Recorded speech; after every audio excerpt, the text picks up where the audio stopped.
Ang hustle itong chismis na to, no? Kahapon, I was playing badminton. Yesterday night, I was playing badminton. And then suddenly, my friends messaged me and told me like, "Oh my God, are you still awake, friend?" Because the ex-girlfriend of Anthony Jennings just posted a lot of story credits. So I was like, damn. So I stopped playing badminton, you know. And I was like, okay, I'm gonna check this out. So when I stopped playing badminton, I went to my Instagram account and then suddenly, oh my God, it's straight English with proper grammar. And I was like, OMG, what kind of chismis is this? I'm not used to this chismis. Like, straight English with proper wordings, with proper grammar, with proper punctuation. What the hell?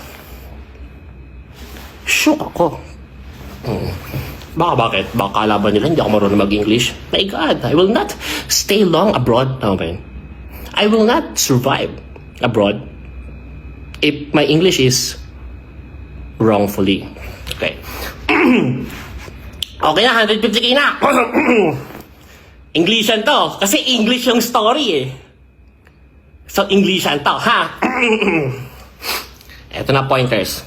Number 1. Alam ba ni Rico ang lahat? Hindi!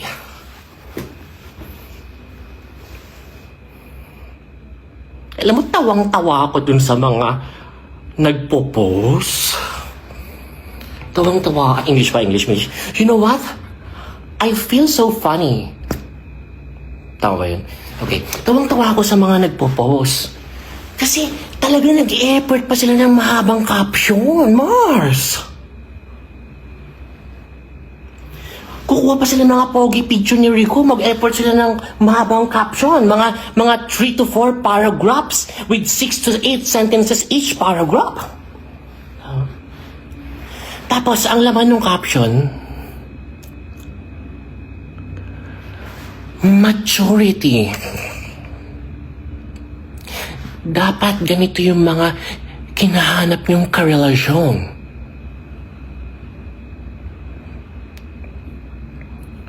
Yung matured na lalaki. I was like, you know, pagkabasa ko ng title, I was like, maturity? Ano nga asahan mo? 53 years old na yun. Lolo na yun eh.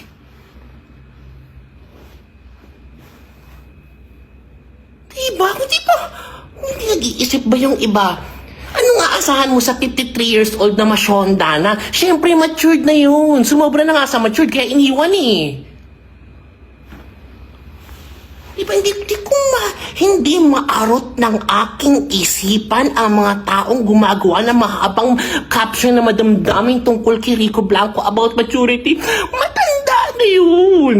Siyempre, matured na yun. Ano ba yun? Parang kagaya natin na 31 years old, 25, 22, 18, na bigla magraran sa Facebook, mag-aaway-away kapag nag-break. Siyempre, hindi. Tanda na yun, matured na yun. May nagsasabi nyo, labo nyo. Teka, sorry nadala ako, wala pala yun sa topic. Alam ba ni Rico ang lahat? No. Kung paano minamanipulate ni Boy Cheater ang kanyang ex-girlfriend, kung paano ginagaslight at pinapaikot-ikot, mas malala ang ginawa ni Girl Cheater kay Rico J. Puno. I mean, Rico Blanco. Hindi niya alam. Nag-break sila sa kadahilan ng gusto na mag-settle daw ng matanda eh.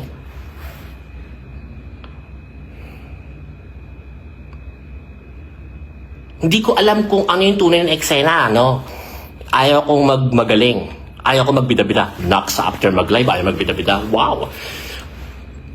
Ayaw ko lang magkamali.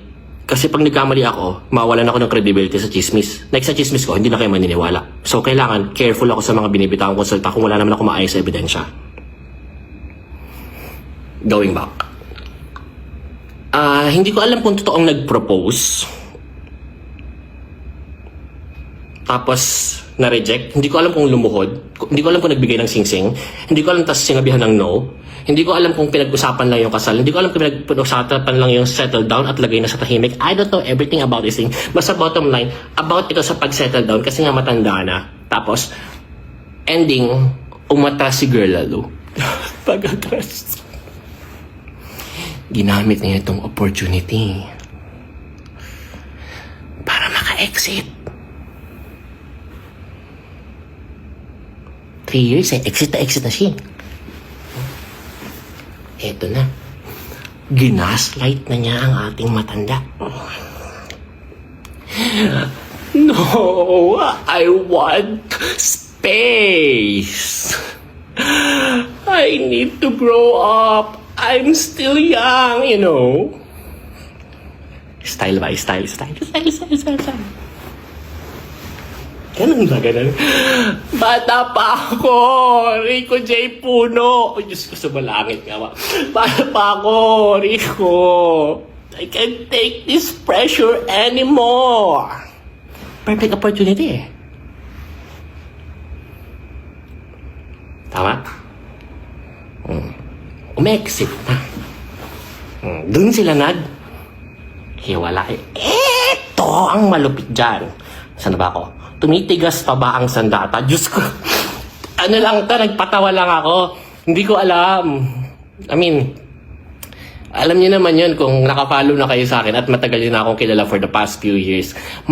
Madidifferentiate nyo agad kung ano yung humor ko lang at ano talaga yung legit na chismis. So kung tumitigas pa ba ang sandata, we will not answer that, no? It's more on humor lang siya. Let's focus with the agenda. Review of the Rick Mar breakup. Oh, okay, I'm done with it. Okay, ano yung nangyari sa hiwalayan? Timeline of the affair based sa ating legit source na H-MUA. Ano ba H-MUA? Hair and makeup artist. Okay, H-MUA. Timeline. Meron silang series. I'm not quite sure about the series. Siyempre, baka nanonood yung ex-girlfriend eh. Grabe, Englishan talaga yun. So, kailangan makisabay ako sa English. Baka sabihin niya, mahina ako sa English, nakakahiya naman, baka mapahiya tayo, di ba? Siyempre, kailangan tayo itaas ang ating, mosang flag. I'm not quite sure what's the series all about. Panis. But what I'm sure about, tama ba yun? Pinapaikot-ikot lang. Basta ang alam ko lang, nag-shoot pa lang sila, may pampyangan na nagaganap. Meron na mga lihim na pagtatagpo na nagaganap behind Rico. Meron na mga pwede ko ba sabihin yan? Baka may mga 15 years old na mosang na nakikinig dito. So kailangan kong alalay sa salita ko. Meron ng mga intimacies na nagaganap outside the camera. In short, sila pa ni Rico, sila pa ng ex-girlfriend. Nagsisimula pa lang yung shoot ng series or in the middle, may affair na. Confirm. Medyo affected lang ako. May mga sakit lang in my past na binuksan, may mga sugat lang sa aking nakaraan na nabuksan because of the issue. Specifically, I remember from the screenshots, sabi pa ni ex-girlfriend, sabi niya sa akin, matutulog na siya. Yun pala, ito pala nangyari. So, sabi daw ni boy cheater kay ex-girlfriend na matutulog na, sleep na daw. Pero yun pala, nagpunta pala sa bahay ni girl cheater. So, grabe, may sakit na nabuksan or sugat na nabuksan in my past. So, sakit nun. Alam ko yung feeling. Okay, neck pillow story time. So weird. Ito hindi ko maunawaan na. Eta, hindi naman to neck pillow. Tama ba? Okay na ba yung tip ko? Saan siya na? Ito hindi ko maunawaan. Diba? Nasa aeroplano kayo.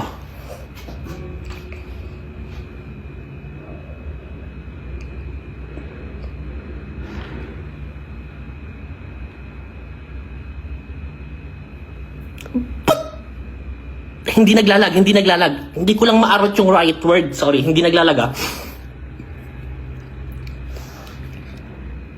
Nasa aeroplano kayo. Alam niyo, nag-cheat kayo. Ba't kailangan niyo pa mag-selfie habang nagkikiss? Ang matindi pa na hindi maarot ng aking kokote at isipan. Nagsiselfie habang nagkikiss. May neck pillow?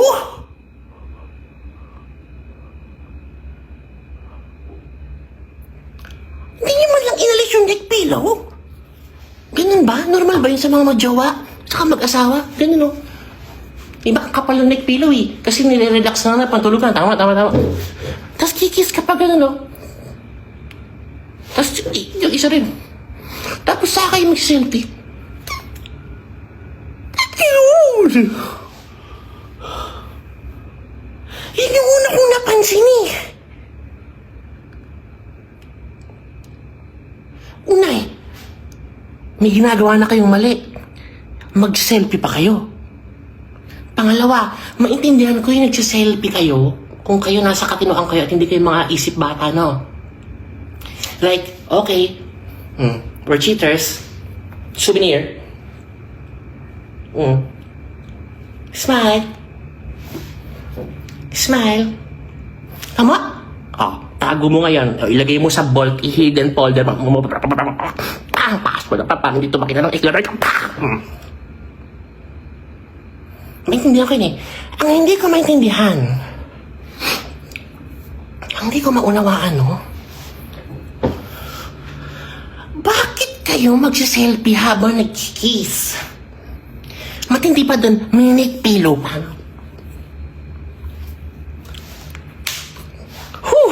Ewan ko.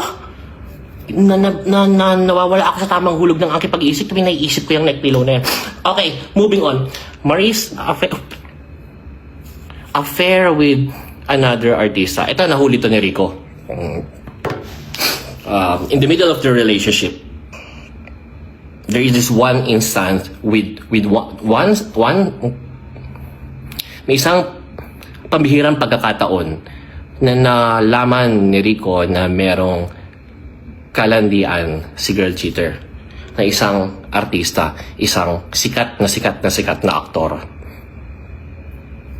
And kung paano ginaslight ni boy cheater sa ex-girlfriend, ganun din yung style. Wala yan, kawork ko lang yan. Pero pinalampas.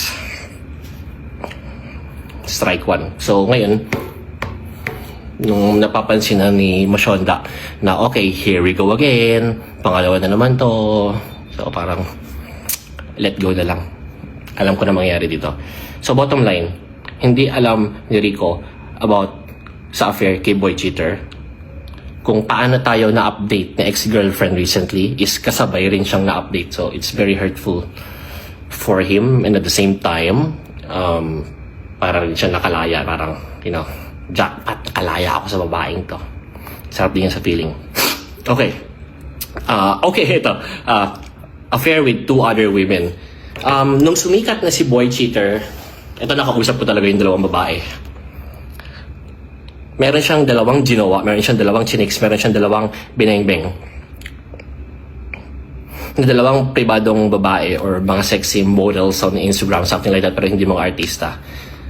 Habang jowa pa yung ex-girlfriend at habang kalandian niya si girl cheater. So, in short, 4 pinagsabay-sabay niya. Di nyo ngayon may gets kung bakit nanginginig yung di nyo ngayon magigets kung bakit hindi niya dinilit yung mga conversation.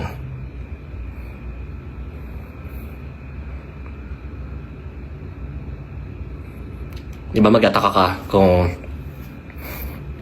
nakikipaglokohan na lang tayo, pero bakit hindi mo dinilit yung convo? Bakit tinatabi mo lahat yan? Gawain niya yun.